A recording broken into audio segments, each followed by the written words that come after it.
ഖദറാക്കിയതൊരു രൂപത്തിൽ മാത്രമേ ഇവിടെ അത് സംഭവിക്കുകയുള്ളൂ എന്ന് നാം പഠിച്ച് നിങ്ങൾ മറക്കരുത്. അല്ലേ? ഓർക്കുന്നില്ലേ?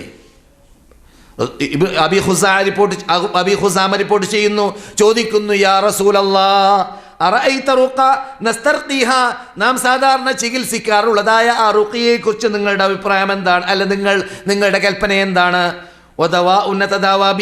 നാം ചികിത്സിക്കുന്ന ചികിത്സ, നാം ഉപയോഗിക്കുന്നതായ റുഖിയ, അതിനെക്കുറിച്ച് നിങ്ങളുടെ അഭിപ്രായം എന്താണ്? അപ്രകാരം പ്രതിരോധമായിട്ട് നാം ഉപയോഗിക്കുന്നതായ ഭാഗങ്ങളുണ്ടല്ലോ, അവകളെക്കുറിച്ച് നിങ്ങളുടെ കൽപ്പന എന്താണ്?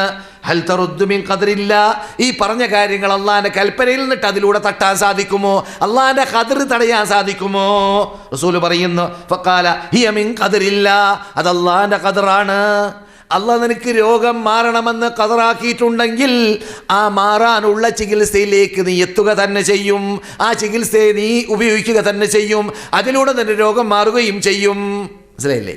ഇനി അള്ളാഹിൻ്റെ വിധി നിന്റെ രോഗം ആ ചികിത്സയുടെ മാറേണ്ടതില്ല, മാറുകയില്ല എന്നാണെങ്കിൽ ആ ചികിത്സയിലേക്ക് നിനക്ക് ഒരു പക്ഷേ എത്താൻ സാധിക്കുകയില്ല. ഇനി എത്തിയാൽ തന്നെ രോഗം മാറുകയും ഇല്ല, അള്ളാഹ് ഉദ്ദേശിച്ചിട്ടില്ലെങ്കിൽ. അല്ലേ? അപ്പോൾ ഖദറിന് വിപരീതമല്ല ഇത് എന്നും നാം മനസ്സിലാക്കി.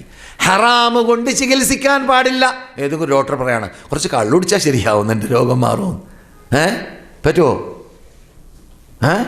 ഇല്ല. ഹറാമിലൂടെ ചികിത്സിക്കാൻ പാടുള്ളതല്ല. അള്ളാഹ് ഹറാമാക്കിയ പന്നി മാംസം, കള്ള് ഏതാണെങ്കിലും വിരോധമില്ല, അതിലൂടെ ചികിത്സിക്കാൻ പാടുള്ളതല്ല.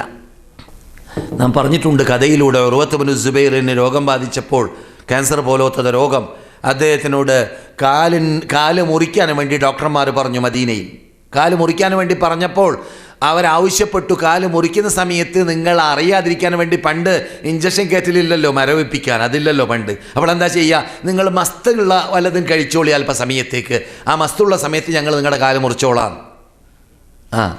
മനസ്സിലായില്ലേ? അപ്പോൾ ഉർവ എന്ത് പറഞ്ഞു? ഉർവത്തിൻ്റെ വാപ്പാരാണ് സുബൈർ ഇബ്നു അവാം. സ്വർഗത്തിന് ടിക്കറ്റ് ഭൂമിയിൽ നിന്ന് കിട്ടിയ 10 ഒരാളാണ് ഉർവ. സുബൈറിൻ്റെ മകനാണിത്. പക്ഷേ മകൻ സഹാബിയല്ല, താബിയാണ്. പക്ഷേ താബിയാണെങ്കിലും മഹാനേതാവ്, മഹാപണ്ഡിതൻ, ആയിഷയിൽ നിന്നിട്ട് നേരിട്ട് കേട്ട, അസ്മ ഉമ്മയിൽ നിന്നിട്ട് നേരിട്ട് കേട്ട ഹദീസ് റിപ്പോർട്ട് ചെയ്തതായ മഹാവ്യക്തിത്വം. അദ്ദേഹത്തിൻ്റെ പേര് ഖിയാമത്ത് നാൾ വരെ നിലനിൽക്കണമെന്ന് അള്ളാഹ് ഉദ്ദേശിച്ചതുപോലെ ഇന്ന് വരേക്കും അദ്ദേഹത്തിൻ്റെ പേരാണ് അദ്ദേഹത്തിൻ്റെ നാട്ടിന് ഇപ്പോഴും മദീനയിൽ ഉർവ എന്നാണ് ആ നാട്ടിൻ്റെ പേര്. നിങ്ങൾക്കറിയില്ല ഉർവ? എവിടെയാണ് ഉർവ? അമ്പരിയ കഴിഞ്ഞ് താഴെ ഇറങ്ങുമ്പോൾ നിങ്ങൾ പോകുന്ന വഴിയുടെ പേരെല്ലാം ഉർവ എന്നാണ്. ഉർവ അദ്ദേഹത്തിൻ്റെ തോട്ടം, അദ്ദേഹത്തിൻ്റെ കിണർ, അദ്ദേഹത്തിൻ്റെ പേലസ്, അദ്ദേഹത്തിൻ്റെ നാട്, അതാണ് ഉർവ. ആ നാട്ടിൻ്റെ പേര് തന്നെ അദ്ദേഹത്തിൻ്റെ പേരാണ്. ഈ ഉർവയുടെ കഥയാണ് ഞാൻ പറഞ്ഞത്. എന്ത്? അദ്ദേഹം കള്ള് കുടിക്കൂല ഞാനെന്ന് പറഞ്ഞു. പിന്നെ മൂപ്പർ ആവശ്യപ്പെട്ടു എന്നാണ് ചരിത്രം പറയുന്നത്. എന്ത്? ഞാൻ നിസ്കരിക്കുമ്പോൾ മുറിച്ചോളീൻ, നമസ്കരിക്കുമ്പോഴേ മുറിച്ചോളീൻ. കാരണം ഞാൻ അള്ളാഹുമായിട്ട് സംസാരിക്കുമ്പോൾ എനിക്ക് ലോകവുമായിട്ട് ബന്ധമുണ്ടാവില്ല. ആ സമയത്ത് മുറിച്ചാൽ ഞാൻ അറിയില്ല, നമുക്ക് കയറൂല, നമ്മുടെ നിഘണ്ടുവിൽ അതിന് പ്രവേശനമില്ല. നമ്മുടെ നിഘണ്ടുവിന് അത്ര ചിന്തകൾക്ക് പ്രവേശനമില്ല. കാരണം നാം അങ്ങനെ ആസ്വദിച്ചിട്ട് നിസ്കരിച്ചിട്ടുണ്ടോ? വല്ലപ്പോഴും ഒരു 2 റക്അത്ത് നിസ്കരിച്ചിട്ടുണ്ടോ? 2 റക്അത്ത് മാത്രം, കൂടുതൽ പോട്ടെ. 1000കണക്കിന് റക്അത്ത് ഇതുവരെ ഞാനും നിങ്ങൾ നിസ്കരിച്ചു. ഒരു 2 റക്അത്ത് നാളെ സ്വബഹ് നിസ്കാരത്തിൽ അല്ലാഹു അക്ബർ എന്ന് പറഞ്ഞിടം മുതൽ അസ്സലാമു അലൈക്കും വറഹ്മത്തുള്ളാഹി വരെ അള്ളാഹിൻ്റെ കൂടെ മാത്രം ആ പറയുന്ന വാക്കിൻ്റെ അർത്ഥം ഉൾക്കൊണ്ടുകൊണ്ട്, അള്ളാഹിനെ പേടിച്ചുകൊണ്ട്, അർ-റഹ്മാനിർ റഹീം എന്ന പരമകാരുണികനും കരുണാനിധിയുമായ നിന്റെ മുമ്പിലാണ് ഞാൻ നിൽക്കുന്നത്. ചോദ്യം എല്ലാറ്റിനെ കുറിച്ച് ചോദിക്കപ്പെടുന്നതായ യൗമുദ്ദീൻ എന്ന ദിവസത്തിൻ്റെ ഉടമ നീയാണ്. അന്ന് എനിക്ക് പേടിച്ച് വിറക്കേണ്ടി വരും. അതുകൊണ്ട് ഇയ്യാക നഅ്ബുദു വ ഇയ്യാക നസ്തഈൻ, നിന്നോടല്ലാതെ ഞാൻ പ്രാർത്ഥിക്കില്ല, നിനക്കല്ലാതെ ആരാധനയില്ല, നിനക്കല്ലാതെ അറിവില്ല, നേർച്ചയില്ല, നിനക്കല്ലാതെ ജീവിതമില്ല, മരണമില്ല. എൻ്റെ കൂടെയുള്ള കുട്ടികൾ നീ തന്നത്, എൻ്റെ കൂടെയുള്ള ഭാര്യ നീ തന്നത്, എൻ്റെ കൂടെയുള്ള സമ്പാദ്യം നീ തന്നത്, എൻ്റെ കൂടെയുള്ള ആരോഗ്യം നീ തന്നത്. നിൻ്റെ മുമ്പിൽ ഞാൻ നിന്നില്ലെങ്കിൽ, നിന്നോട് ഞാൻ കണപഴിച്ചില്ലെങ്കിൽ, നിൻ്റെ മുമ്പിൽ ഞാൻ കരഞ്ഞില്ലെങ്കിൽ, ഞാൻ പിന്നെ ആരോട് ചോദിക്കും, ആരോട് കരയും? റബ്ബേ ലാ മൽജഅ വലാ മൻജഅ ഇല്ല മിൻക ഇല്ലാ ഇലൈക എന്ന് ഉറങ്ങാൻ കിടക്കുമ്പോൾ പറഞ്ഞ ആ തത്വങ്ങളൊക്കെ നിസ്കാരത്തിൽ നിൽക്കുമ്പോൾ ഉൾക്കൊള്ളുന്ന ആ തൗഹീദിന്റെ വചനങ്ങൾ, ഇയ്യാക നഅ്ബുദു വ ഇയ്യാക നസ്തഈൻ ഇഹ്ദിനസ് സിറാത്തൽ, അതങ്ങനെ ഉൾക്കൊണ്ടുകൊണ്ട് ആവേശത്തോടു കൂടി ചില ആൾക്കാർ, സലഫ് സാലിഹ്യങ്ങൾ പറയാറുണ്ട്, ഒരാൾ നിസ്കരിക്കുമ്പോൾ ഇയാൾ മശ്രിഖിലും മറ്റാൾ മഗ്രിബിലുമായിരിക്കുമെന്ന്. ഒരാൾ മശ്രിഖിലും മറ്റാൾ മഗ്രിബിലുമായിരിക്കും. എന്താണ് അയാൾ മശ്രിഖിൽ? മശ്രിഖ് എന്ന് പറഞ്ഞതില്ലേ, ലോകത്തിൻ്റെ അറ്റത്തിലാണ് മൂപ്പര്. കാരണം മൂപ്പര് ഇങ്ങനെ കാശുണ്ടാക്കുക, സിമെൻറ്റിൻ്റെ ചാക്കേറ്റ ഇറക്കുക, എന്നിട്ട് ഒന്നാം നിലയായി, രണ്ടാം നിലയായി, ഇപ്പോൾ വിസ മുതലായി. ഇതൊക്കെയാണ് മൂപ്പരുടെ ഇത്. ഇയാൾ രണ്ടാമത്തെ ആളോ അള്ളാഹിനെ പേടിച്ച് ഭയന്ന് കരഞ്ഞ് പ്രയാസപ്പെട്ട് അള്ളാഹുവിനോട് പറയേണ്ടതുപോലെ പറയാ. ഒരാൾ ഷർക്കിലും മറ്റാൾ ഗർബിലും. അടുത്തടുത്താണ്. അള്ളാഹ് കാണുന്നുണ്ട്. അതുകൊണ്ടാണല്ലോ ഇവിടെ ചെയ്യുന്ന എല്ലാ അമലുകളുടെ പ്രതിഫലം അവിടുന്ന് വേണ്ടതുപോലെ കിട്ടുള്ളൂ. ഇവിടെ ആർക്കത് അറിയാൻ പറ്റൂല. മാഫി സുദൂർ, ഹൃദയത്തിൻ്റെ അകത്തുള്ളത് പുറത്തെടുക്കുന്ന ദിവസം അന്നാണ്. ഹൃദയത്തിൻ്റെ അകത്തുള്ളത് പുറത്തു കൊണ്ടുവരപ്പെടുന്ന ദിവസം അന്നാണ്.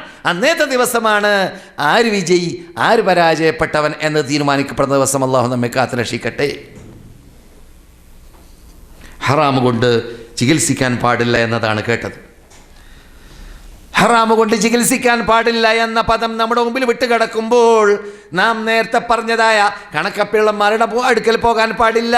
അതുപോലെ തന്നെ അതേ സ്ഥാനത്ത് നിൽക്കുന്ന അറാഫീങ്ങളായ എവിടെയാണ് വെള്ളമുള്ളതെന്ന് എനിക്കറിയാം, ഞാൻ കുറ്റിയടിച്ച് തരാം. എൻ്റെ ക്ലാസ് മെമ്പർ ഒരാൾ പറഞ്ഞു, എനിക്ക് ഇന്ന തങ്ങൾ കുറ്റിയടിച്ചു, അവിടെ വെള്ളം കിട്ടിയില്ല. അവസാനം ഞാൻ ദേഷ്യപ്പെട്ടിട്ട് ഞാൻ പറഞ്ഞു ഞാൻ തന്നെ കുറ്റിയടിക്കാം. മൂപ്പര് പോയിട്ട് മൂപ്പര് സ്ഥലത്ത് കുറ്റിയടിച്ചു, അവിടെ വെള്ളം കിട്ടി.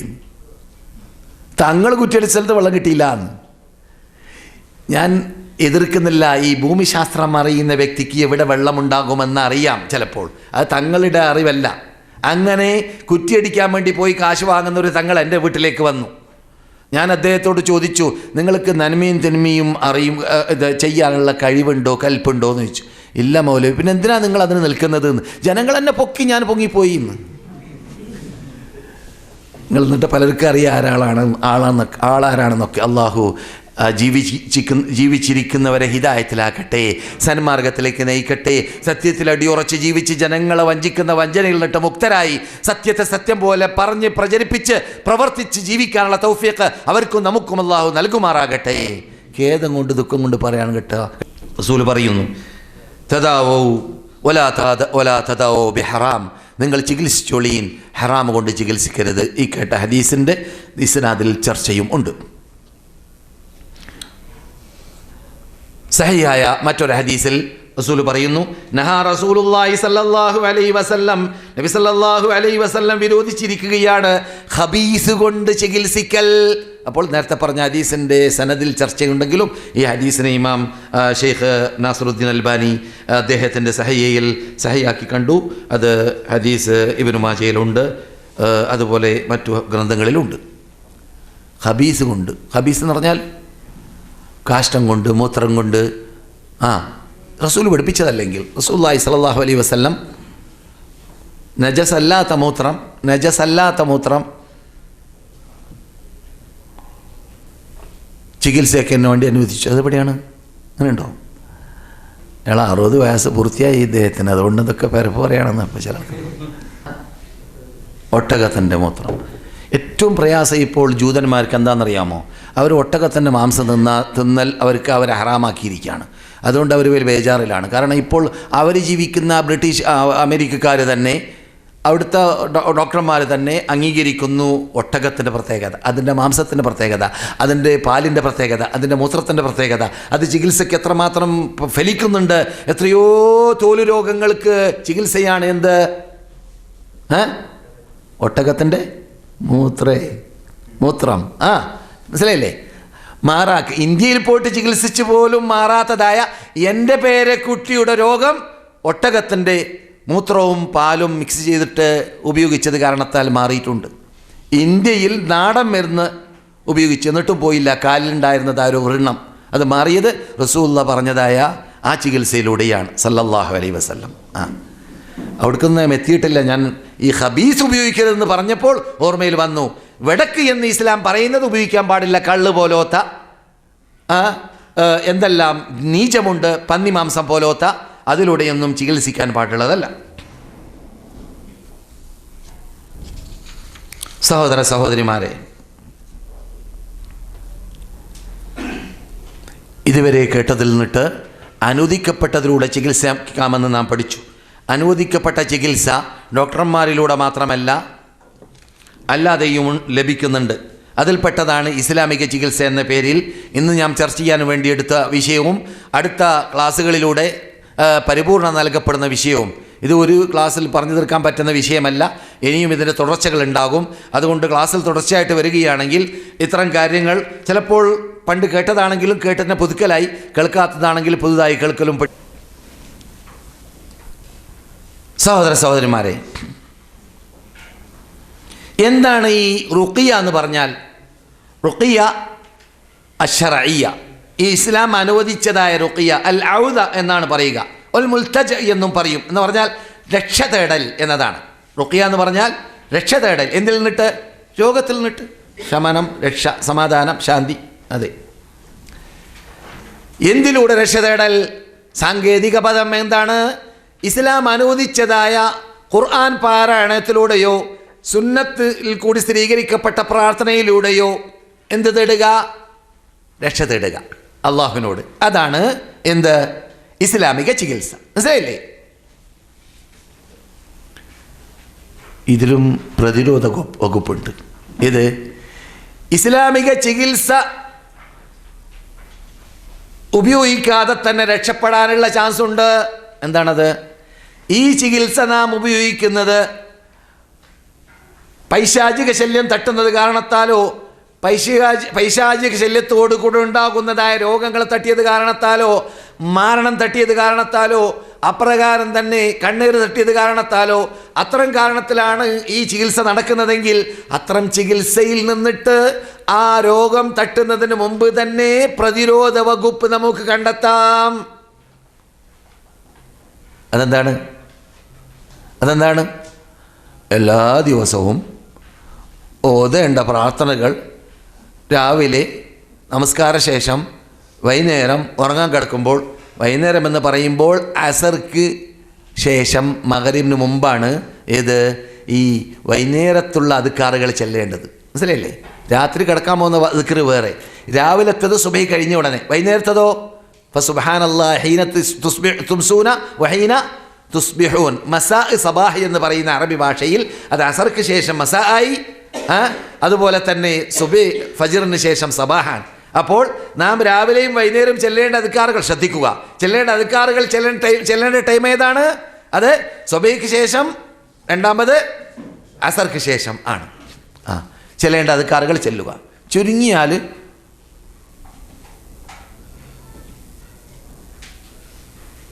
സൂറത്തുൽ ബഖറയുടെ ആദ്യത്തെ ആയത്തുകൾ അലിഫ് ലാം മീം മുതൽ മുഫ്ലിഹൂൻ വരെ, സൂറത്തുൽ ബഖറയുടെ മധ്യത്തിലോ ലാസ്റ്റ് ഭാഗത്തോ ഉള്ള അല്പമധ്യത്തിന് ശേഷമുള്ളതായ ആയത്തുൽ കുർസി, സൂറത്തുൽ ബഖറയുടെ ലാസ്റ്റ് ഭാഗമുള്ളതായ 2 ആയത്ത് ആമന റസൂലു, അപ്രകാരം തന്നെ മുഅവ്വദതൈനി സൂറത്തുൽ ഇഖ്ലാസ്. ഇത് ചുരുങ്ങിയാൽ, ഇതിനൊന്നും ടൈം വേണ്ട, 2 മിനിറ്റ് 3 മിനിറ്റ് വേണ്ടതുള്ളൂ ഏറ്റവും കൂടിയാൽ. മനസ്സിലായില്ലേ?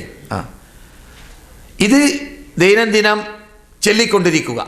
പിന്നെ അദ്കാറുകളൊക്കെ ഓർമ്മയുണ്ടെങ്കിൽ അഊദു ബികലിമാത്തില്ലാഹി താമ്മാത്തി മിൻ ശർരി മാ ഖലഖ് എന്ന് നമ്മൾ എവിടെയെങ്കിലും ഇറങ്ങുമ്പോൾ, യാത്ര പോകുമ്പോഴോ വല്ല സ്ഥലത്ത് ഇറങ്ങിയാൽ അപകടത്തിൽ നിന്ന് രക്ഷപ്പെടാൻ വേണ്ടി, തേള് പാമ്പിൽ നിന്ന് രക്ഷപ്പെടാൻ വേണ്ടി ഒക്കെ ചെല്ലാറുള്ളത് പോലെ ബിസ്മില്ലാഹിൽ ലദീ ലാ യദുറു മഅ ഇസ്മിഹി ശൈഉൻ ഫിൽ അർളി വലാ ഫിസ് സമാഇ വസ്സമിഉൽ അലീം രാവിലെയും വൈകുന്നേരവും ചെല്ലാവുന്നതായ പ്രാർത്ഥനകൾ പെട്ടതാണ്. അങ്ങനെ റസൂല പഠിപ്പിച്ചതായ 3 തവണ ചെല്ലണമെന്ന് പഠിപ്പിച്ചതായ അദ്കാറുകളൊക്കെ ഹിസ്നുൽ മുസ്ലിം എന്നൊരു പുസ്തകം ഇവിടെ കിട്ടും. അതിൻ്റെ മലയാള പരിഭാഷയും കിട്ടും. പല ഭാഷയിലും പരിഭാഷയുണ്ട്. ആ പുസ്തകത്തിൽ പരിശോധിച്ചാൽ രാവിലെയും വൈകുന്നേരവും ചെല്ലേണ്ട അദ്കാറുകൾ കാണാം. അത് ചെല്ലാൻ വേണ്ടി പരിശ്രമിക്കുക. അപ്രകാരം എല്ലാ നമസ്കാര ശേഷം, സുബ്ഹി നമസ്കാര ശേഷമാണെങ്കിൽ 3 തവണയായിട്ട് മുഅവ്വദതൈനിയും സൂറത്തുൽ ഇഖ്ലാസും ഓതുക. എല്ലാ നമസ്കാരത്തിൽ മഗ്‌രിബും ഫജ്റും അല്ലാത്തതിലാണെങ്കിൽ 1 തവണ വീതം ഓതുക. എല്ലാ നമസ്കാര ശേഷവും ആയത്തുൽ കുർസിയും ഓതുക. ഉറങ്ങാൻ കിടക്കുമ്പോൾ ഞാൻ നേരത്തെ പറഞ്ഞതുപോലെയുള്ള അദ്കാറുകളോടൊപ്പം ബിസ്മിക റബ്ബി വദഅതു ജംബി മുതലും അപ്രകാരം ചെല്ലേണ്ടതും, അപ്രകാരം അല്ലാഹുമ്മ അസ്ലംതു നഫ്സി ഇലൈക എന്ന പ്രാർത്ഥനയും ഇതെല്ലാം ചെല്ലുക. ഈ ദൈനംദിനം ഇത് ചൊല്ലിക്കൊണ്ടിരിക്കുകയാണെങ്കിലോ മരണം തട്ടിക്കൊള്ളണമെന്നില്ല, കണ്ണേറ് തട്ടിക്കൊള്ളണമെന്നില്ല. അപ്പോൾ ഇത് പ്രതിരോധ വകുപ്പാണ്. എന്തിനുള്ള? ഈ പൈശാചിക ശല്യങ്ങൾ തട്ടാതിരിക്കാനുള്ളതായ പ്രതിരോധ വകുപ്പ്. ഇബ്രാഹീമും ഇസ്മായിലും പണ്ട് ഇസ്മായിലിന് വേണ്ടിയും ഇസ്ഹാഖിന് വേണ്ടിയും പ്രാർത്ഥിച്ച പൈശാചിക ശല്യത്തിൽ നിന്ന് രക്ഷപ്പെടാൻ പ്രാർത്ഥിച്ചതാണ് അഊദു ബികലിമാത്തില്ലാഹി താമ്മ മിൻ കുല്ലി ശൈത്താനിൻ വഹാമ്മ വമിൻ കുല്ലി ഐനിൻ ലാമ്മ എന്ന് ജീവിതത്തിൽ കളവ് പറയാത്ത നബിയുനാ മുഹമ്മദുർ റസൂലുള്ളാഹി അവരുടെ പേരക്കുട്ടികളായ ഹസൈനും ഹസനെയും മുമ്പിൽ വെച്ചിട്ട് അവർക്ക് വേണ്ടി അള്ളാഹുവിനോട് മന്ത്രിച്ച് പ്രാർത്ഥിച്ച് അവരുടെ മുമ്പിൽ വെച്ചിട്ട് പറയാറുണ്ടായിരുന്നു ഈ വാക്കുകൾ. നാം അവരത് കാട്ടാറുണ്ടോ? നമ്മുടെ കുട്ടി കുഞ്ഞോമന പൈതലുകൾക്ക് അപകടം തട്ടാതിരിക്കാൻ അവരെ മഗ്‌രിബിന് ശേഷമോ ഈശയ്ക്ക് ശേഷമോ പുറത്ത് അഥവാ കളിക്കാൻ പോവുകയാണെങ്കിൽ തന്നെ പിടിച്ചിട്ട് ഇങ്ങനെയുള്ള വാക്കുകൾ പറഞ്ഞ് പ്രതിരോധ വകുപ്പുണ്ടാക്കിയാൽ അവർക്ക് പൈശാചിക ശല്യം തട്ടൂല. പൈശാചിക ശല്യം രണ്ടെണ്ണമുണ്ട്. ഒന്ന് മനുഷ്യ പിശാച്ച്, മറ്റൊന്ന് ജിൻ പിശാച്ച്. രണ്ട് ശല്യം തട്ടുകയില്ല. ഇതൊക്കെ കുട്ടികൾ സ്വയം ഓതുന്ന കാലഘട്ടത്തിന് മുമ്പ് നാം ഓതി പ്രാക്ടീസ് നേടണം. നാം ഓതി അവർക്ക് വേണ്ടി സംരക്ഷണം നേടണം. അതാണ് നാം പഠിച്ചതായ റുഖിയ ശർഇയ്യ എന്നതുകൊണ്ട് വിവക്ഷ. അറബികൾ ജാഹിലിയ, നമ്മുടെ സമയം അവസാനിച്ചോ? അറബികൾ ജാഹിലിയ കാലഘട്ടത്തിൽ തന്നെ ചെയ്യാറുണ്ടായിരുന്നു. മദീനയിൽ ജീവിച്ചിരുന്ന ജൂതന്മാർ മന്ത്രക്കാരായിരുന്നു. മന്ത്രം നടത്തുക എന്നതും നമ്മുടെ നാട്ടിലുള്ള പൂജാരികൾ കാട്ടുന്ന ഒരു ശൈലിയിലുള്ളതായ പല ശൈലികളും ആരിലുണ്ട്? പണ്ട് തന്നെ അറബികളിലുണ്ട്. പണ്ട് തന്നെ ഇസ്ലാമിന് മുമ്പ് അറബികളിലുണ്ട്. അപ്രകാരം ജൂതന്മാരിലും ഉണ്ടായിരുന്നു എന്നത് ചരിത്രം സ്ഥിരീകരിക്കുന്നതായിട്ട് കാണാം. അവരുടെ ജോലിയിൽപ്പെട്ടതാണ് കഹാനത്ത്. കഹാനത്ത് എന്ന് പറഞ്ഞാൽ എന്ത്? കണക്കപ്പിള്ള അല്ലേ? അത് കണക്ക് നോട്ടം. അതിനോട് തുല്യതയുള്ളതെല്ലാം ഇപ്പോൾ നമ്മുടെ നാട്ടിൽ മുസ്ലിംമാർ കാട്ടാറുണ്ട്. ഞാൻ കാട്ടിയിട്ടുണ്ട്. എനിക്കത് പുറത്തരട്ടെ. ഞാൻ 6 മാസം ഒരാളുടെ കീഴിൽ കാശിനല്ല വെറുതെ വർക്ക് ചെയ്തിട്ടുണ്ട്. കാരണം അദ്ദേഹം കാസർഗോഡ് ജില്ലയിലെ ഏറ്റവും വലിയ ഇസ്മിൻ്റെ പണിക്കാരനായിരുന്നു. മരിച്ചു. കേരളത്തിൽ പേര് കേട്ട കുത്തുബി മുഹമ്മദ് മുസ്ലിയാരുടെ 2 പെൺകുട്ടികളെ അയാളാണ് കല്യാണം കഴിച്ചത്. ആദ്യത്തെ കല്യാണം കഴിച്ച് മരിച്ചുപോയി. രണ്ടാമത്തത് എൻ്റെ കുടുംബ മെമ്പറാണ്. അദ്ദേഹത്തിൽ നിന്നിട്ട് താജുൽ ജാമി എന്ന അറബി പുസ്തകം, ഞാൻ താജുൽ ജാമി എന്ന അറബി ഹദീസ് പുസ്തകം ഞാൻ പഠിച്ച കാലഘട്ടത്തിൽ അദ്ദേഹത്തിൻ്റെ ബേക്കിൽ കൂടിയിട്ട് തോന്നിവാസങ്ങൾ അറിയാത്തതുകൊണ്ട് എനിക്കറിയില്ല. എൻ്റെ 14-ാം വയസ്സിലോ 13-ാം വയസ്സിലോ ആണ്. എനിക്കറിയില്ലല്ലോ എന്താ കാര്യം. അള്ളാഹു നമുക്കെല്ലാം പുറത്തിരട്ടെ. പക്ഷെ അദ്ദേഹം ആണ് യഥാർത്ഥത്തിൽ കാരണക്കാരൻ ഞാൻ ഇസ്മിൻ്റെ പണിക്കാരനായി മാറാതിരിക്കാൻ. ഇല്ലെങ്കിൽ ഞാൻ എന്നും അസ്മാൻ്റെ പണിക്കാരനായി അവരുടെ ഭാഷയിൽ ജീവിച്ചിരുന്നേനെ. കാരണം അദ്ദേഹം ഏത് പുസ്തകം തൊടുമ്പോഴും പറയും തൊട്ടു പോകരുത്, അത് അപകടമാണ്. അവസാനം ഞാനൊരു അപകടത്തിൽ പെട്ടു എന്നയാളെ മനസ്സിലാക്കി. എന്ത് പുസ്തകം വായിച്ചു മൂപ്പർ കക്കൂസലായപ്പോൾ? ഞാൻ നേരത്തെ കഴിഞ്ഞാഴ്ച പറഞ്ഞില്ലേ, എന്ത് അൽ മംനൂ മർഹൂബ്, വിരോധിക്കപ്പെടുന്നതിനോട് എപ്പോഴും പൂതി ഉണ്ടാകും. മൂപ്പർ വിരോധിച്ചുകൊണ്ട് എനിക്ക് നോക്കിയാലേ തീരുള്ളൂ. അങ്ങനെ ഞാനൊന്ന് മറിച്ച് നോക്കുന്ന മൂപ്പർ കണ്ടു, ദേഷ്യപ്പെട്ടു. എന്തോടോ വായിച്ചെന്ന് ചോദിച്ചു. ഞാൻ പറഞ്ഞു, നീ സ്നേഹിക്കുന്ന കാമുകിയെ നിനക്ക് കിട്ടണമെങ്കിൽ അവളുടെ കാലിൻ്റെ താഴ്വരയിൽ ഇന്ന് ആയത്ത് എഴുതി വെച്ചോ, എന്നിട്ട് പൂഴ്ത്തി വെക്കണമെന്ന് അവൾ നടക്കുന്ന സ്ഥലത്ത്. ഇത് ഞാൻ വായിച്ച് ഇങ്ങനെ ബേജാറായി നിൽക്കുക ഇത് കണ്ടിട്ട്. അപ്പോൾ അദ്ദേഹം പറഞ്ഞു, അതുകൊണ്ട് തന്നെയാണ് ഞാൻ നിന്നോട് വായിക്കണ്ട പാടില്ല എന്ന് പറഞ്ഞത്.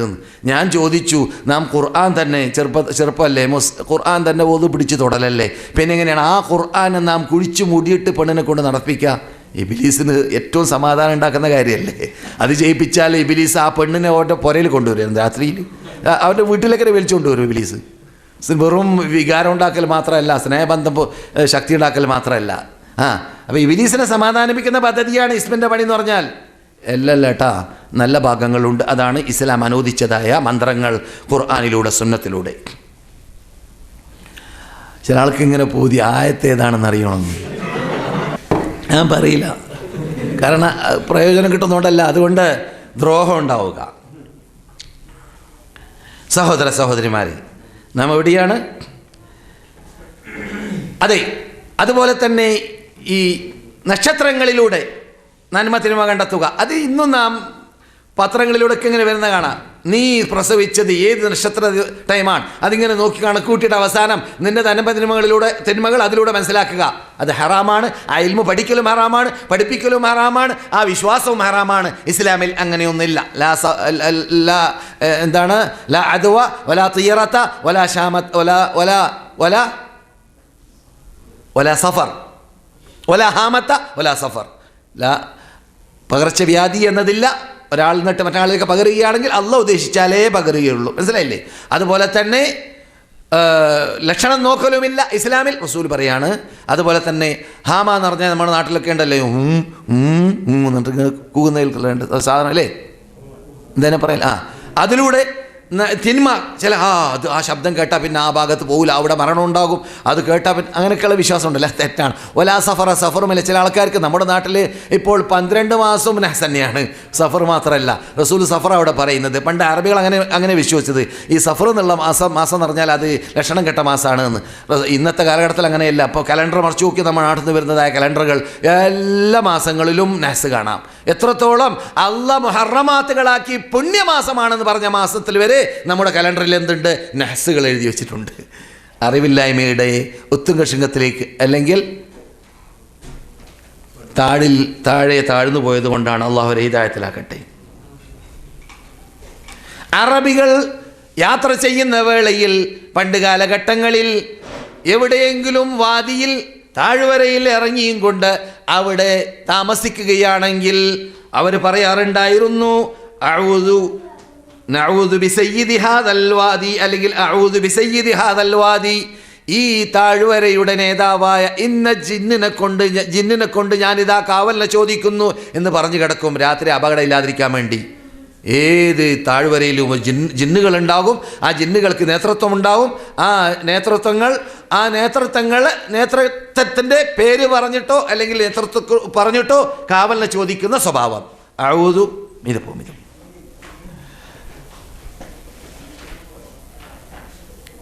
അതെ, അതുകൊണ്ട് അല്ലാഹു സുബ്ഹാനഹു വ തആല വളരെ കർശനമായ ഭാഷയിൽ അതിനെ വിരോധിച്ച് സംസാരിച്ചിട്ടുണ്ട്. ജിന്ന് സൂറത്തിൽ അല്ലേ, ഇന്നഹു കാന റിജാലും മിനൽ ഇൻസി യഊദൂന ബിരിജാലിൻ മിനൽ ജിന്നി ഫസാദൂഹും റഹഖാ. മനുഷ്യന്മാർ ജിന്നിനോട് എന്ത് ചെയ്യാറുണ്ട്, കാവലിനെ ചോദിക്കാറുണ്ട്. അതിലൂടെ അവർക്ക് പ്രയാസം വർദ്ധിക്കുകയല്ലാതെ നന്മ ലഭിക്കാറില്ല എന്ന് മുഅ്മിനീങ്ങളായ ജിന്നുകൾ പറഞ്ഞു പോലോ എന്ന് ഖുർആൻ പറയുന്ന കാണാം. അതുകൊണ്ട് ജിന്നിനെ വിളിച്ച് പ്രാർത്ഥിക്കലും നമ്മുടെ കഴിവിന് അപ്പുറമുള്ള ശ്രദ്ധക്കപ്പുറമുള്ള ആൾക്കാരെ വിളിച്ച് സഹായം തേടലും ശിർക്കിൽപ്പെട്ടതാണ് എന്ന് ഖുർആൻ പഠിപ്പിക്കുന്ന ശൈലിയാണത്. ലമാദ് ഇബ്നു സാലബ ജാഹിലിയ കാലഘട്ടത്തിലേ റുഖിയ ഉണ്ട്. പക്ഷെ റുഖിയ ശർഇയ്യ ഇസ്ലാം പഠിപ്പിച്ചതാണ് എന്ന് പറയാൻ വേണ്ടിയാണ് ഇത്തരം കാര്യങ്ങൾ ഞാൻ മുഖവരിയായിട്ട് നൽകുന്നത്. വിശദീകരണം അടുത്തു വരാൻ പോകുന്ന ക്ലാസ്സുകളിൽ നമുക്ക് ഈ വിഷയത്തിനെ പരത്തി പറയുമ്പോൾ നമുക്ക് കേൾക്കുകയും ചെയ്യാം. ലമാദ് ഇബ്നു സാലബിനെ പരിചയമുണ്ടല്ലോ അല്ലേ? ലമാദിനെ പരിചയമില്ലാത്ത ആൾ പരിചയമില്ലാത്തവരുണ്ടാകാൻ പാടില്ല. പലപ്പോഴും ഞാൻ മടക്കി പറഞ്ഞിട്ടുണ്ട്.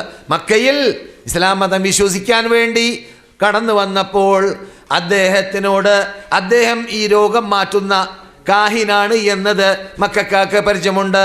ജാഹിലി മന്ത്രത്തിലൂടെ രോഗം മാറ്റാൻ വേണ്ടി നടക്കുന്ന ചികിത്സക്കാരനാണ് എന്ന് മക്കക്കാർക്ക് പരിചയമുണ്ടതുകൊണ്ട് മുസ്ലിം റിപ്പോർട്ട് ചെയ്യുന്നതായ ഹദീസിൽ കാണാം, ലമാദിനെ മക്കക്കാർ പിടികൂടി. മക്കക്കാർ ലമാദിനോട് പറഞ്ഞു, ശ്രദ്ധിക്കണം, ഇവിടെ ഒരു വ്യക്തിയുണ്ട്, അദ്ദേഹം ഭ്രാന്തനാണ്, അദ്ദേഹത്തിൻ്റെ അടുക്കൽ നിങ്ങൾ ചെല്ലരുത്, അദ്ദേഹത്തിൻ്റെ അടുക്കലേക്ക് ചെന്നാൽ നിങ്ങൾ അപകടത്തിൽപ്പെടും. അങ്ങനെ കഥയിൽ പറയുന്നു, ലമാദിന് പഞ്ഞൊക്കെ വാങ്ങിക്കൊടുത്തു. പഞ്ഞു കൊടുത്തു. ആര്? മക്കക്കാഫിരീങ്ങൾ. എന്തിനാണ്? കാതിൽ വെക്കാൻ വേണ്ടി. എന്തിന്? റസൂൽ പറയുന്നത് കേൾക്കാതിരിക്കാൻ വേണ്ടി. കാതേ പണ്ട് അള്ളാഹ് ഖുർആനിൽ പറയുന്നുണ്ട്, നൂഹ് നബിയുടെ ഖൗമ് കാട്ടിയതായ കാര്യം അല്ലേ? ഇന്നി കുല്ലമാ ദഅവതുഹും ലിതഗ്ഫിറ ലഹും ജഅലു അസാബിഅഹും ഫി ആദാനിഹിം വസ്തഗ്ശൗ സിയാബഹും. പിന്നെന്താണ്? വഅസറു വസ്തക്ബറു ഇസ്തിക്ബാറാ ثم إني دعوتهم جهارا ثم إني أعلنت لهم وأسررت لهم إسرارا. അത് പഴയ സ്വഭാവമാണ്. പഴയ നൂഹിൻ്റെ കാലഘട്ടത്തിലെ മുഖമൊക്കെ ബന്ദ് ചെയ്യുക, തുണി മൂടുക, കേൾക്കാതിരിക്കാൻ വേണ്ടി പരിശ്രമിക്കുക. സത്യം കേൾക്കുമ്പോൾ ലമാദ് ഇതൊക്കെ ആദ്യം ശ്രദ്ധിച്ചു. പിന്നെ കുറച്ച് കഴിഞ്ഞപ്പോൾ ലമാദിന് സ്വയം തോന്നി, ഞാനൊരു ചികിത്സക്കാരനല്ലേ, അദ്ദേഹത്തിന് ഭ്രാന്താണെങ്കിൽ ഞാൻ കുറേ ഭ്രാന്തിന് ചികിത്സിക്കാൻ പോകുന്ന ആളാണ്, അദ്ദേഹത്തിൻ്റെ ചികിത്സ ഞാൻ ഏറ്റെടുക്കാം, ചികിത്സിച്ച് നോക്കാം. മക്കക്കാരെ പറഞ്ഞ് സമാധാനിപ്പിച്ചിട്ട് റസൂലുള്ളാഹി സ്വല്ലല്ലാഹു അലൈഹി വസല്ലമയെ കാണാൻ പോയി. റസൂലുള്ളാഹി സ്വല്ലല്ലാഹു അലൈഹി വസല്ലം അടുക്കൽ ചെന്നുകൊണ്ട്, നിങ്ങൾക്ക് രോഗം പിടിപെട്ടിട്ടുണ്ട്, നിങ്ങൾക്ക് ഭ്രാന്ത് പിടിപെട്ടിട്ടുണ്ട് എന്നൊക്കെ കേൾക്കാൻ സാധിച്ചു, നിങ്ങളുടെ രോഗം മാറ്റാനുള്ള ചികിത്സ എൻ്റെ കൂടെയുണ്ട്, ഞാൻ ചികിത്സിക്കട്ടെ, ഞാൻ ഇങ്ങനൊരു കാഹിനാണ് എന്നൊക്കെ റസൂലുള്ളാഹിൻ്റെ ഹദ്റത്തിൽ വെച്ചിട്ട് പറഞ്ഞു. റസൂലുള്ളാഹി പറയുന്നതൊക്കെ കേട്ട ശേഷം നിങ്ങൾ കേൾക്കുന്ന കഥയൊന്നുമല്ല, മുസ്ലിം റിപ്പോർട്ട് ചെയ്യുന്ന ഹദീസാണ്. റസൂൽ ഇതൊക്കെ കേട്ട ശേഷം പറഞ്ഞു ആ വ്യക്തിയോട്, ലമാദിനോട്, നിങ്ങൾക്കിത് കേൾക്കാമോ? ഞാൻ പറയുന്നത് കേൾക്കാമോ? അവിടെ ഖുർആനിൻ്റെ ആയത്തുകൾ ഓതി കേൾപ്പിച്ചതല്ല, പിന്നെയോ നാം കഴിഞ്ഞ ക്ലാസ്സുകളിൽ പറഞ്ഞതായ മുൻകിറൂൽ ഹദീസ് ഉണ്ടല്ലോ, ഹദീസ് നിഷേധികൾ, അങ്ങനെയുള്ള ആ വിഭാഗം നിഷേധിക്കുന്നതായ ഹദീസ് മാത്രമാണ് അവിടെ കേൾപ്പിക്കുന്നത്. ഇന്നൽ ഹംദലില്ലാഹ് നഹ്മദുഹു വനസ്തഈനുഹു മൻ യഹ്ദില്ലാഹു ഫലാ മുളില്ല ലഹു വമൻ യുദ്ലിൽ ഫലാ ഹാദിയ ലഹു വഅശ്ഹദു അൻ ലാ ഇലാഹ ഇല്ലല്ലാഹ് വഅശ്ഹദു അന്ന മുഹമ്മദൻ റസൂലുള്ളാഹ്. 3 തവണ മടക്കി പറഞ്ഞു. ആദ്യത്തെ തവണ പറഞ്ഞപ്പോൾ ഒന്നുകൂടി മടക്കി പറഞ്ഞാട്ടെ. ആര് പറയുന്നു? ലമാദ് പറയുന്നു. ഒന്നുകൂടി മടക്കി പറഞ്ഞാട്ടെ. അറബികൾക്ക് പറഞ്ഞ് പരിചയമില്ലാത്തൊരു ശൈലിയാണത്. അറബികൾക്കത് പറഞ്ഞ് പരിചയമില്ല. കാരണം അവർ അള്ളാഹിനെയും പൂജിക്കുന്നു, അള്ളാഹു അല്ലാത്തവരും പൂജിക്കുന്നു. അള്ളാഹ്ക്കും ആരാധന, അള്ളാഹു അല്ലാത്തവർക്കും ആരാധന, അള്ളാഹ്ക്കും നേർച്ച, അള്ളാഹു അല്ലാത്തവർക്കും നേർച്ച. ഇതെല്ലാം കാട്ടുന്നത് കൊണ്ട് അവരിങ്ങനെ ഇന്നൽ ഹംദലില്ലാ എന്ന് പറഞ്ഞ് അള്ളാഹിനെ പൊഴുത്തി, അള്ളാഹിനെ വാഴ്ത്തി, അള്ളാഹുവിനെ പൊക്കി പറയുന്ന ശൈലി ഉണ്ടല്ലോ, അവർക്കത് അറിയില്ല. ഇത് റസൂലുള്ളാഹി സ്വല്ലല്ലാഹു അലൈഹി വസല്ലം ഇസ്ലാമിലൂടെ വഹയിലൂടെ ജിബ്രീലിലൂടെ ഇറങ്ങിയ ശൈലിയാണത്. അൽഹംദുലില്ലാഹി നഹ്മദുഹു വനസ്തഈനുഹു വനുഅ്മിനു ബിഹി എന്നൊക്കെ നാം സാധാരണ ക്ലാസ്സിൽ കേൾക്കാറുള്ള ശൈലി. ഇത് 3 തവണ കേട്ട ശേഷം ഞാൻ ധാരാളം കവിത കേട്ടിട്ടുണ്ട്, ഞാൻ ധാരാളം മാരണം പഠിച്ചിട്ടുണ്ട്, പറഞ്ഞിട്ടുണ്ട്, ചെയ്തിട്ടുണ്ട്. അതുപോലെ തന്നെ കഹാനത്തും കണക്കപ്പിള്ളയായി ജീവിച്ച ആളാണ്. പക്ഷേ അതൊന്നുമല്ലല്ലോ, ഇതൊരു പുതിയ സാധനമാണല്ലോ. ഇത് മാരണത്തിലൂടെയും എല്ലാം കടലും കരയുമെല്ലാം കിളിക്കിയതായ വിഭാഗം അറിയാത്ത എന്നെ പോലത്തെ ലമാദ് എന്നൊക്കെ പറഞ്ഞാൽ വലിയ പേരെടുത്ത കണക്കപ്പിള്ളയാണ് മക്കയിലേക്ക് എത്തിയത്. മക്കക്കാരുടെ ശ്രദ്ധ ആ ഭാഗത്തേക്കായിരുന്നു. മനസ്സിലാകുന്നില്ലേ? ഏതെങ്കിലും ഒരു ക്രിക്കറ്റ് ചാമ്പ്യൻഷിപ്പ് നേടിയ ആൾ വന്നാൽ എന്താ സംഭവിക്കുക നമ്മളെ നാട്ടിലൊക്കെ എന്നതുപോലെ മനസ്സിലാക്കിയാൽ മതി. പെട്ടെന്ന് കയറിയല്ലോ എന്താണെന്ന്. ഇതാണ് ലമാദ് കയറിയപ്പോൾ മക്കക്കാർക്കുണ്ടായത്. അങ്ങനെയുള്ള ലമാദ് എല്ലാവരും ശ്രദ്ധിക്കാണ്. മൂപ്പര് എവിടേക്കാണ് ഇപ്പോൾ പോകുന്നത്? പേരെടുത്ത മനുഷ്യൻ, പേരെടുത്ത കാഹിൻ, രോഗം മാറ്റുന്ന ചികിത്സിക്കുന്ന മനുഷ്യൻ, അദ്ദേഹം ഇപ്പോൾ പോകുന്നത് മുഹമ്മദിൻ്റെ അടുക്കലാണ്. നമ്മുടെ പരിശ്രമം ഒന്നും അവിടെ ഫലിച്ചില്ല, പഞ്ഞൊന്നും ഫലിച്ചില്ല. മൂപ്പരോടെ പോയിരുന്നു. റസൂൽ എന്നിട്ട് കേട്ടു, അഷ്ഹദു അല്ലാ ഇലാഹ ഇല്ലല്ലാഹ് വഅഷ്ഹദു അന്ന മുഹമ്മദൻ റസൂലുള്ളാഹ്. കലിമത്ത് തൗഹീദ് ചൊല്ലി ലമാദ് കലിമത്ത് തൗഹീദ് ചൊല്ലി. ഇത് നിങ്ങൾക്കുള്ളതാണ്, നിങ്ങളുടെ ഖൗമിനുമുള്ളതാണ്. നബിയുനാ മുഹമ്മദ് റസൂലുള്ളാഹി. നിങ്ങളുടെ സമൂഹമൊക്കെ പോയി നന്നാക്കുക, ഇപ്പോഴൊന്നും ഇവിടെ ഒന്നും പറയാൻ നിൽക്കേണ്ടെന്ന് പറയും പോലെ അബൂദറിനോട് പറഞ്ഞതുപോലെ അദ്ദേഹം പോയി. മുസ്ലിങ്ങൾ മദീനയിൽ റസൂലുള്ളാഹി സ്വല്ലല്ലാഹു അലൈഹി വസല്ലം വന്നു. ലമാദ് നാട്ടിലേക്ക് പോയി. എവിടേക്ക്? യമനിലേക്ക് പോയി. അദ്ദേഹത്തിൻ്റെ നാട്ടുകാരെ നന്നാക്കാൻ ഏറ്റെടുത്ത് പോയി. റസൂലുള്ള മദീനയിലേക്കും കുറേ കാലം കഴിഞ്ഞ ശേഷം റസൂലുള്ള ഇവിടെ മുസ്ലിം സമൂഹത്തെ വാർത്തെടുത്തു. യുദ്ധങ്ങളും മത്സരങ്ങളും നടന്നു. ജിഹാദ് ഇങ്ങനെ നടക്കാൻ. അക്കൂട്ടത്തിൽ ഇങ്ങനെ മുസ്ലിം ഭരണകൂടമാക്കി മാറ്റി മുസ്ലിം നേതൃത്വത്തിൻ്റെ കീഴിൽ യമനിൻ്റെ പല ഭാഗം വരെ ഉണ്ടായപ്പോൾ അവിടെ ഒരു നാടിനെ അവർ കീഴടക്കിയപ്പോൾ ആ നാട്ടിലുള്ളതായ ഗനീമത്ത് ശേഖരിച്ചുകൊണ്ട് മുസ്ലിം കമാൻഡറുടെ കയ്യിലേക്കെത്തി. ചോദിച്ചു മുസ്ലിം കമാൻഡർ, ഇത് ഏത് കബീലയുടെ സ്വത്താണ്? പറഞ്ഞു, ലമാദ് കുടുംബത്തിൻ്റെ സ്വത്താണ്. അത് തൊടാൻ പാടില്ല. ലമാദ് കുടുംബം അത് മുസ്ലിം കുടുംബമാണ്. ലമാദ് റസൂലുള്ളാഹിനെ നേരിട്ട് കണ്ടു മുസ്ലിം ഇസ്ലാം മതം വിശ്വസിച്ച ആളാണ്. അതുകൊണ്ട് അവരുടെ സമ്പത്ത് നിങ്ങൾ മടക്കി കൊടുക്കുമെന്ന് അവർ പറഞ്ഞു എന്ന് മുസ്ലിം റിപ്പോർട്ട് ചെയ്യുന്ന ഹദീസിൽ കാണാം. എന്താ ഞാൻ പറഞ്ഞു വന്നത്? കഥ കേൾക്കൽ മാത്രമല്ല, ലമാദ് ഇബ്നു സഅലബയുടെ പഴയ കാലഘട്ടത്തിൽ എന്തായിരുന്നു ചെയ്തിരുന്നത്? അനിസ്ലാമിക ചികിത്സ. എന്താണ് ചെയ്തിരുന്നത്? അനിസ്ലാമിക ചികിത്സ. അപ്പോൾ പണ്ട് തന്നെ അനിസ്ലാമിക ചികിത്സ എന്ന പേരിൽ ചികിത്സ ഇവിടെ നടക്കുന്നുണ്ടായിരുന്നു എന്നതാണ്. ഞാൻ നിർത്താണ്, ടൈം വളരെ അതിക്രമിച്ചിട്ടുണ്ട് എന്നറിയാം.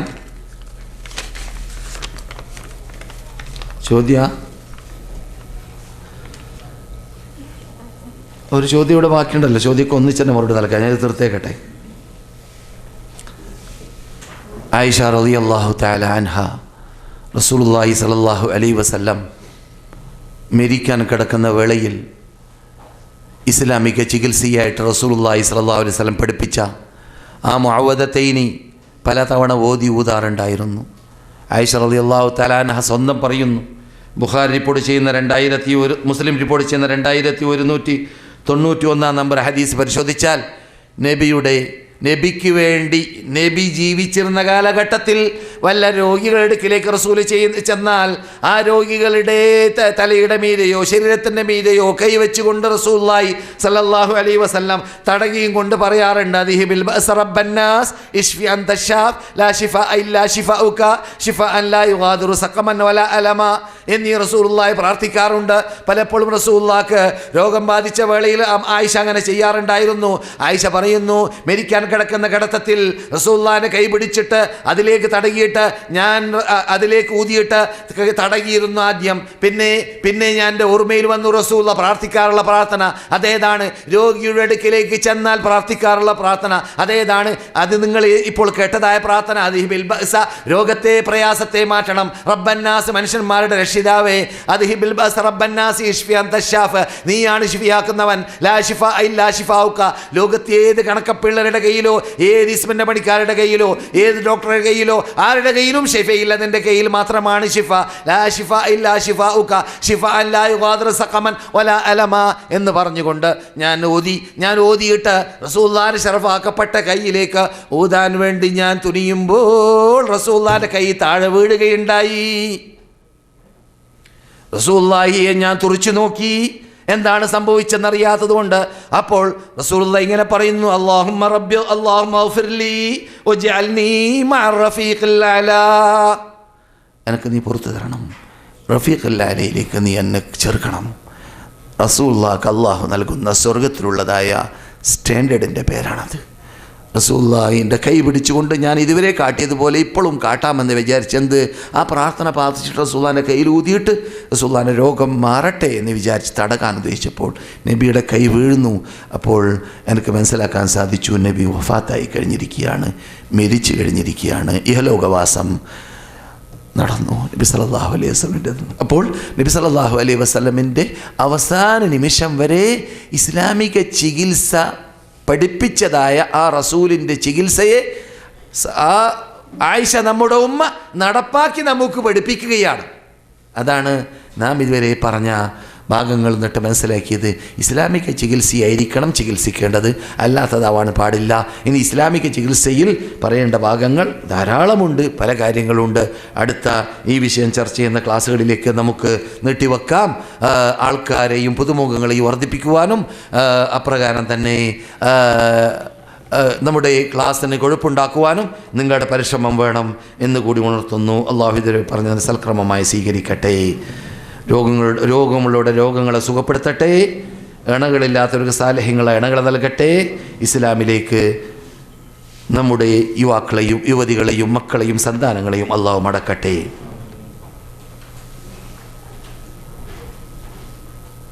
നമ്മുടെ പ്രയാസങ്ങൾ മാറാൻ അള്ളാഹുവിന് നോമ്പ് നിയ്യത്താക്കാൻ പറ്റുമോ, പാടുണ്ടോ? ഈ നേർച്ച ആക്കുമ്പോൾ നിബന്ധന വെക്കാതെ നേർച്ചയാക്കലാണ് നല്ല രൂപം. റസൂലുള്ളാഹിക്ക് ഇഷ്ടമില്ലാത്ത കാര്യമാണ് നിബന്ധന വെക്കുക. നിബന്ധന വെക്കുമ്പോൾ ഒരു അദബ് കേടുണ്ട്. അള്ളാഹ് എൻ്റെ രോഗം മാറ്റിയാൽ ഞാൻ നോമ്പ് വെക്കുന്നു, അത് രസമില്ലല്ലോ. അത് റസൂലുള്ളാഹിക്ക് ഇഷ്ടമില്ലാത്തതാണ്.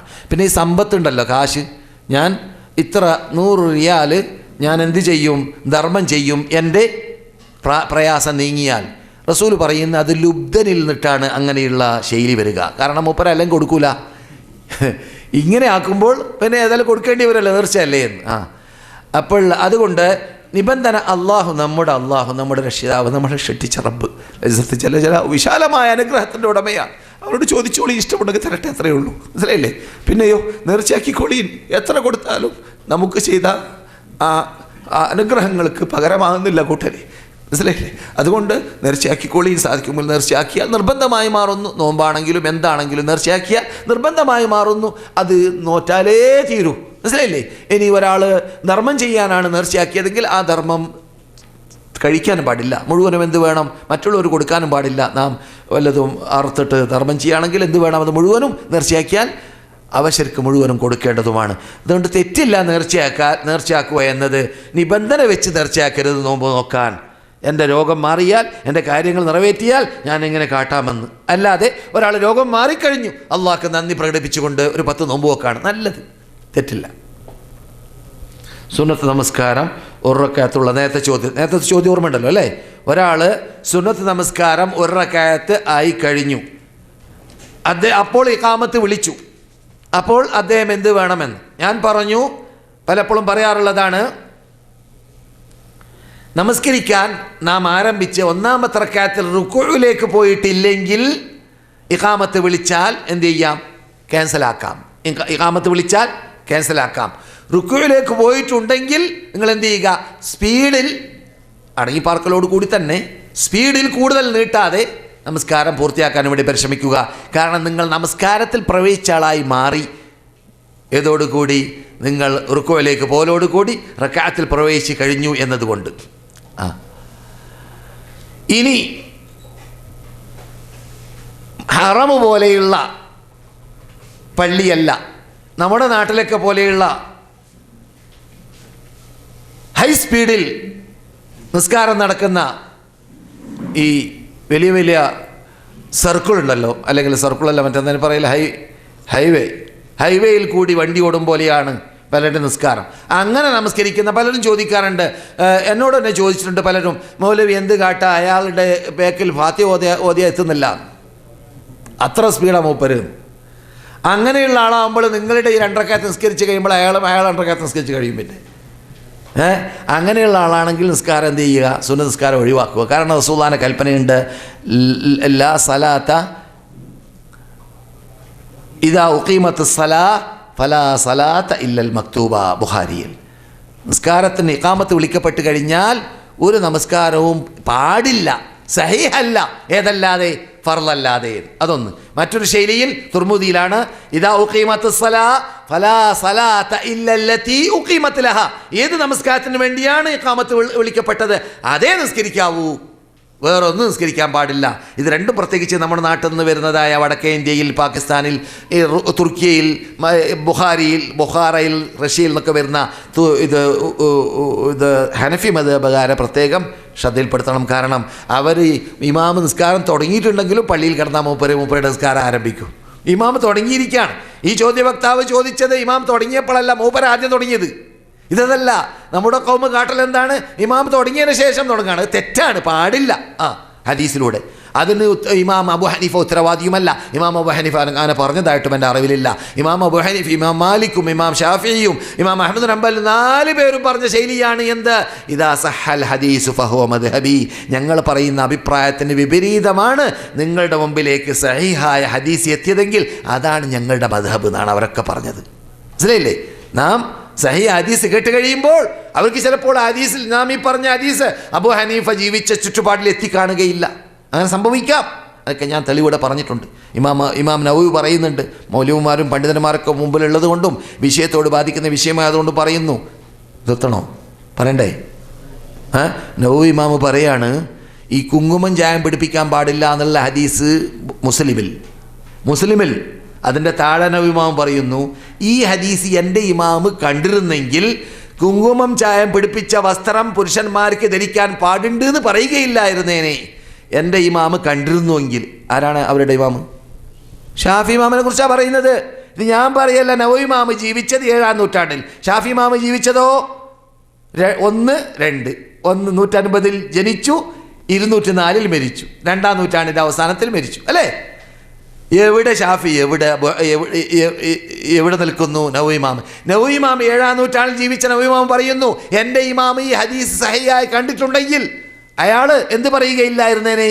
കുങ്കുമം ചായം പിടിപ്പിച്ച സ്വാമിമാരുടെ ഡ്രസ്സുണ്ടല്ലോ, അത് മുസ്ലിം പുരുഷന്മാർക്ക് പാടുണ്ട് എന്ന് പറയുകയില്ലായിരുന്നേനെ. മൂപ്പര് പാടില്ല എന്ന് പറഞ്ഞിരുന്നേനെ. ഈ ഹദീസ് കാണാത്തത് കൊണ്ടാണ്. പക്ഷേ നമുക്കൊരു സമാധാനമുണ്ട്. ഇമാം ഷാഫി പറഞ്ഞ വാക്ക് എന്ത്? ഹദീസ് സഹിയായാൽ അതാണ് എൻ്റെ മദ്ഹബ് എന്ന് ഷാഫി ഇമാം പറഞ്ഞിട്ടുണ്ട്. അതുകൊണ്ട് ഈ ഹദീസാണ് നാം അമൽ ചെയ്യേണ്ടത്, ഷാഫിയുടെ വാക്കല്ല. ആരായി പറഞ്ഞത്? നവവി ഇമാം. ഈ ഹദീസിൻ്റെ വിശദീകരണത്തിൽ നിങ്ങൾ പരിശോധിച്ച് നോക്കുക. പണ്ഡിതന്മാർ മുമ്പ് കേട്ടിട്ടില്ലെങ്കിൽ എവിടെ? സഹീഹ് മുസ്ലിമിൻ്റെ ഷറഹിൽ, നവവി ഇമാമിൻ്റെ ഷറഹിൽ. രോഗത്തിലാണ് എന്ന് പറയുന്നു. 26 വയസ്സാണല്ലേ? 26 വയസ്സാണ്. മെൻ്റൽ ഹോസ്പിറ്റലിൽ അഡ്മിറ്റാണ്. അവർക്ക് വേണ്ടി ഷിഫയ്ക്ക് അള്ളാഹുവിനോട് പ്രാർത്ഥിക്കണം. അള്ളാഹു സുബ്ഹാനഹു വ തആല അവരുടെ രോഗം സുഖപ്പെടുത്തി കൊടുക്കട്ടെ.